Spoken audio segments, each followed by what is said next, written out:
कभी सोचा है दुनिया में मतलब 8 अरब लोग हैं, पर हम एक खास परिवार में ही क्यों पैदा होते हैं? या लाखों लोगों की भीड़ में किसी एक खास इंसान से ही क्यों प्यार हो जाता है? और इसका उल्टा भी उतना ही सच है। हाँ बिल्कुल। ऑफिस में इतने लोग होते हैं, पर वही एक ही सहकर्मी या बॉस क्यों मिलता है जो सबसे ज्यादा परेशान करता है? क्या ये सब सिर्फ एक इत्तेफाक है या जिसे हम किस्मत कह देते हैं? वही। आज हम इसी सवाल की गहराई में उतरने वाले हैं।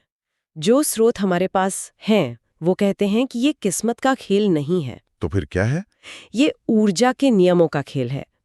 आज हम उस अदृश्य धागे की पड़ताल करेंगे जो हमें एक दूसरे से जोड़ता है, चाहे हम उसे देख पाएं या नहीं। ऊर्जा के नियम, ये सुनने में बहुत दिलचस्प लग रहा है। तो चलिए शुरू करते हैं। स्रोतों के मुताबिक इसे समझने के 4 चरण हैं। पहला है कर्म का निर्माण। ये कैसे होता है? इसका आधार बहुत ही सरल है। हर विचार, हर शब्द, हर कर्म एक ऊर्जा है, एक एनर्जी। हाँ। इसे ऐसे समझते हैं, मान लीजिए किसी ने किसी को धोखा दिया या बहुत दुख पहुंचाया, तो उस पल में सिर्फ एक घटना नहीं हुई। उस धोखे से एक दर्द पैदा हुआ और उस दर्द ने एक बहुत शक्तिशाली वाइब्रेशन, मतलब एक कंपन पैदा किया। और वो वाइब्रेशन ब्रह्मांड में खो नहीं जाती? बिल्कुल नहीं, वो लॉक हो जाती है 2 जगहों पर। 2 जगहों पर? एक जिसे दुख मिला उसकी यादों और भावनाओं में, और दूसरा जिसने दुख दिया उसके अपने संस्कारों में, मतलब उसके स्वभाव का हिस्सा बन जाती है। अच्छा। और स्रोतों के अनुसार ठीक उसी पल उन दोनों आत्माओं के बीच एक अदृश्य ऊर्जा का धागा, एक एनर्जी कॉर्ड बन जाता है। मतलब वो दोनों अब एक दूसरे से बंध गए? हाँ, भले ही वो दुनिया के 2 अलग-अलग कोनों में क्यों न चले जाएं। यहाँ एक सवाल है, अगर मेरे मन में किसी के लिए बुरा विचार आया लेकिन मैंने कुछ किया नहीं, तो भी क्या ये धागा बन जाता है? बहुत अच्छा सवाल है, और स्रोतों के अनुसार जवाब है हाँ। विचार ऊर्जा का सबसे सूक्ष्म रूप है, कर्म तो बस उसका एक फिजिकल रूप है। मतलब कनेक्शन तो बन ही गया है। हाँ, हो सकता है धागा उतना मजबूत ना हो, लेकिन कनेक्शन बन जाता है। ये पहला कदम है। अब आता है दूसरा चरण, जिसे कहते हैं चुंबकीय खिंचाव। मैग्नेटिक पुल? जी, यहाँ पर समान ऊर्जा समान को खींचती है, मतलब लाइक अट्रैक्ट्स लाइक का सिद्धांत काम करता है। ओके। मान लीजिए एक जीवन पूरा हो गया, शरीर खत्म हो गया, लेकिन वो ऊर्जा का धागा नहीं टूटता। क्यों? क्योंकि ऊर्जा कभी मरती नहीं। सही है। तो अब अगले जन्म में ब्रह्मांड कोई प्लानिंग नहीं करता, ये ऊर्जा ही एक चुंबक की तरह काम करती है। मतलब ये सब ऑटोमेटिक है? बिल्कुल, एक ऑटोमेटिक सिस्टम। जहां भी किसी का कर्मों का कर्ज बाकी है, वो ऊर्जा उन दोनों आत्माओं को एक ही शहर, एक ही ऑफिस या एक ही परिवार में खींच लाएगी। ठीक वहीं। इसका मतलब ये हुआ कि हम अपना बॉस या जीवन साथी नहीं चुनते, हमारी एनर्जी फ्रीक्वेंसी उन्हें चुनती है। हाँ, वो उन्हें हमारी तरफ खींच लाती है। ये बात तो काफी गहरी है। मतलब हम सब अपनी अपनी ऊर्जा के कैदी हैं एक तरह से। खैर, मान लेते हैं कि वो 2 आत्माएं फिर से मिल गईं, तब क्या होता है? ये हमें तीसरे चरण पर लाता है, ऊर्जा का निपटारा। हाँ, द सेटलमेंट। जब वे दोबारा मिलती हैं तो कर्मों का सेटलमेंट शुरू होता है। विज्ञान का एक नियम है ना, हाँ। कि ऊर्जा को नष्ट नहीं किया जा सकता, सिर्फ उसका रूप बदला जा सकता है। बिल्कुल। तो स्रोत इसे एक सरल समीकरण से समझाते हैं। मान लीजिए पिछले जन्म में दिए गए दुख की ऊर्जा थी -100। -100, ठीक है। अब इस जन्म में जब वही ऊर्जा पलट कर आती है तो वो शायद धोखे या दर्द के रूप में आती है, जिसकी वैल्यू है +100 सफरिंग। तो -100 + 100 = 0। 0। गणित तो सीधा है। मतलब जिसे हम किस्मत की मार समझकर कोसते हैं, वो असल में एक तरह की कॉस्मिक अकाउंटिंग है। खाता बराबर हो रहा है। बिल्कुल सही शब्द है, अकाउंटिंग। जो भारी ऊर्जा थी वो अब हल्की होकर न्यूट्रल हो गई। और इस पूरी प्रक्रिया को और आसानी से समझने के लिए स्रोतों में एक बहुत अच्छी मिसाल दी गई है, रबर बैंड का उदाहरण। ये चौथा चरण है। हाँ, ये रबर बैंड वाली बात मुझे काफी दिलचस्प लगी। बताइए इसके बारे में। सोचिए, जब कोई किसी के साथ कुछ बुरा करता है तो ये ऐसा है जैसे उसने अपने और दूसरे के बीच एक रबर बैंड को खींच दिया हो। ओके। जितना बुरा कर्म, रबर बैंड उतना ही ज्यादा खींचता है और दोनों के बीच एक तनाव यानी टेंशन पैदा हो जाता है। और यही तनाव उन्हें अगले जन्म में फिर से एक दूसरे के करीब खींच लाता है। सही समझा मैंने? एकदम सही। अब जब वे दोबारा मिलते हैं तो उनके पास 2 रास्ते होते हैं। 2 रास्ते? पहला है लड़ने का, अगर वो लड़ते हैं, एक दूसरे को दोष देते हैं, तो वो असल में उस रबर बैंड को और भी ज्यादा खींच रहे हैं। मतलब एक नया कर्म बना रहे हैं। हाँ, तनाव और बढ़ जाता है। और दूसरा रास्ता क्या है? दूसरा रास्ता है सहन करने का। और यहाँ सहन करने का मतलब कमजोर होना नहीं है। तो फिर क्या मतलब है? इसका मतलब है समझ के साथ उस परिस्थिति को स्वीकार करना कि ये मेरा ही भेजा हुआ कुछ है जो वापस आया है। जब कोई इस समझ के साथ शांत रह जाता है तो रबर बैंड धीरे धीरे अपनी असली जगह पर वापस आ जाता है और तनाव खत्म हो जाता है और आत्मा उस बंधन से मुक्त हो जाती है। ये आध्यात्मिक ढांचा तो समझ में आता है, इसमें एक लॉजिक है, लेकिन मेरा जो तार्किक मन है वो अभी भी कुछ ठोस सबूत ढूंढ रहा है। जो लोग सिर्फ विज्ञान की भाषा समझते हैं उनके लिए ये सब कल्पना जैसा लग सकता है। क्या इन स्रोतों में विज्ञान से कोई संबंध जोड़ा गया है? हाँ, और यहीं पर यह चर्चा और भी गहरी हो जाती है। स्रोत इन नियमों को समझाने के लिए विज्ञान की दुनिया से कुछ समानताएं दिखाते हैं। समानताएं? मतलब सीधी सबूत नहीं? नहीं, ये रूपक हैं, मेटाफर्स, जो हमें इन अदृश्य कनेक्शन को बेहतर ढंग से समझने में मदद करते हैं। पहला उदाहरण क्वांटम फिजिक्स से आता है, क्वांटम एंटेंगलमेंट। आइंस्टीन का spooky action at a distance, डरावनी दूरी की क्रिया, हमेशा के लिए एंटेंगल्ड हो जाते हैं।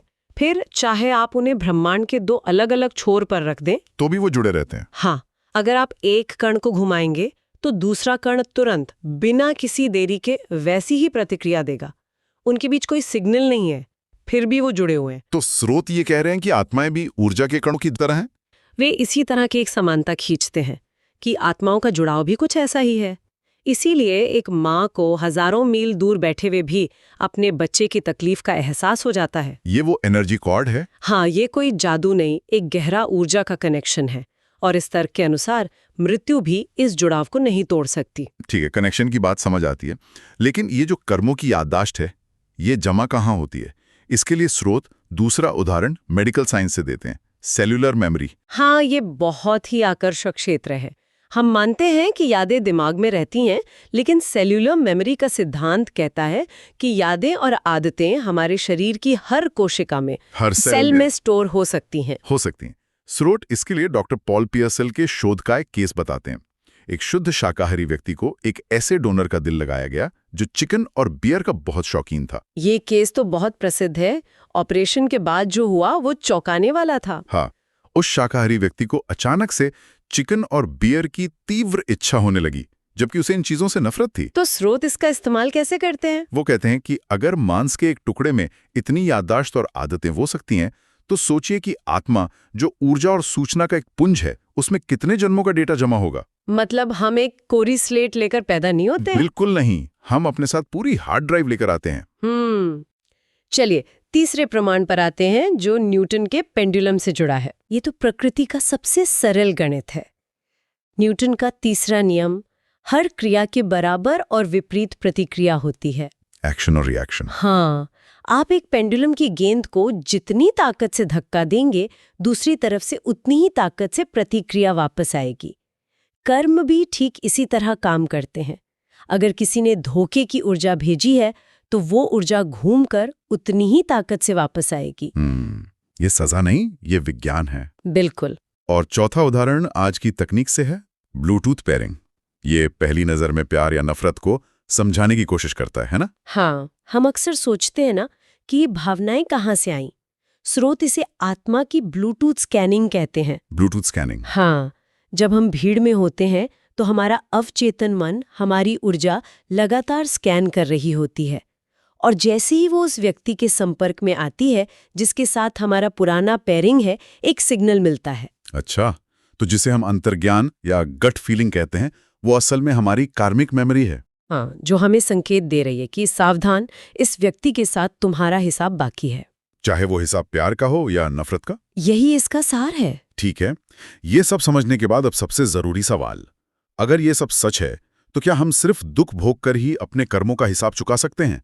क्या उस रबर बैंड को ढीला करने के लिए दर्द सहना ही एकमात्र रास्ता है? नहीं, यही पर ज्ञान और योग की भूमिका आती है। स्रोत कहते हैं कि हमारे पास हमेशा एक विकल्प होता है। ओके। वे दो रास्ते बताते हैं। पहला रास्ता है आम इंसान का, जिसे भोगी कहा गया है। एक भोगी अनजाने में दुख भोग कर अपनी ऊर्जा को न्यूट्रल करता है, यानी -100 का कर्म +100 के दुख से बराबर हो जाता है। ये एक लंबा और दर्दनाक रास्ता है। बहुत। लेकिन एक दूसरा रास्ता भी है जो योगी का रास्ता है। और यहाँ योगी का मतलब जंगल में जाकर तपस्या करना नहीं है। बिल्कुल नहीं। यहाँ योगी का मतलब है वो व्यक्ति जो अपने मन और ऊर्जा का मालिक है। एक योगी दुख भोगने की बजाय अपनी ऊर्जा को सकाश यानी शुद्ध और सकारात्मक तरंगों से बदल देता है। ये कैसे काम करता है? विज्ञान भी हमें बताता है कि जब उच्च आवृत्ति का सकारात्मक प्रकाश, एक हाई फ्रीक्वेंसी पॉजिटिव लाइट, निम्न आवृत्ति के अंधेरे से टकराता है तो अंधेरे को लड़ने की जरूरत नहीं पड़ती। वो प्रकाश में समा जाता है, खत्म हो जाता है। इसका मतलब ये हुआ कि अगर कोई मुझे लगातार नफरत भेज रहा है, जो शायद मेरे ही किसी पुराने कर्म का फल है, तो मेरे पास दो विकल्प हैं। या तो मैं भी नफरत से जवाब दूं और रबड़ बैंड को और खींचूं, या फिर आप योगी का रास्ता चुनें। आप उसे बदले में शांति, प्रेम और शुभकामनाओं की ऊर्जा भेजें। ये कहना आसान है, पर करना बहुत मुश्किल है। मुश्किल है, इसलिए इसे योग कहा गया है। ये एक अभ्यास है, ये रातों रात नहीं होता। लेकिन ज्ञान ये है कि चुनाव हमेशा हमारे हाथ में होता है। हम प्रतिक्रिया करके चक्र में फंसे रह सकते हैं या ऊर्जा को बदलकर चक्र को समाप्त कर सकते हैं। बिल्कुल। तो इस पूरी गहरी चर्चा का सार क्या है? हम इसे अपने रोजमर्रा के जीवन में कैसे लागू करें? सार ये है कि अगली बार जब भी जीवन में कोई मुश्किल इंसान या परिस्थिति आए, तो घबराने के बजाय एक पल के लिए रुकें और उसे एक साक्षी होकर देखें। हाँ, एक ऑब्जर्वर की तरह, और खुद से कहें कि ये मेरे साथ कुछ गलत नहीं हो रहा, ये मेरी ही कोई पुरानी ऊर्जा है जो साफ हो रही है। ये बीमारी नहीं, ये एक क्लीनिंग प्रोसेस है। ये एक छोटा सा दृष्टिकोण का बदलाव उस स्थिति की पूरी ऊर्जा को बदल सकता है। बिल्कुल। स्रोतों में 3 वाक्य हैं जो इस पूरी बात को बहुत खूबसूरती से सारांशित करते हैं। विज्ञान कहता है ऊर्जा कभी मरती नहीं, अध्यात्म कहता है आत्मा कभी मरती नहीं, और कर्म कहता है कि किया हुआ कभी मिटता नहीं जब तक उसका हिसाब ना हो जाए। और अंत में हम श्रोताओं के लिए एक विचार छोड़ जाते हैं। अगर हमारी हर बातचीत, हर रिश्ता किसी पुराने खाते का निपटारा है, तो हमारी आज की प्रतिक्रियाओं से कौन से नए खाते खोले जा रहे हैं? और क्या इस जागरूकता के साथ जीना संभव है कि हम केवल पुराने खातों को बंद करें और कोई भी नया खाता कभी ना खोलें?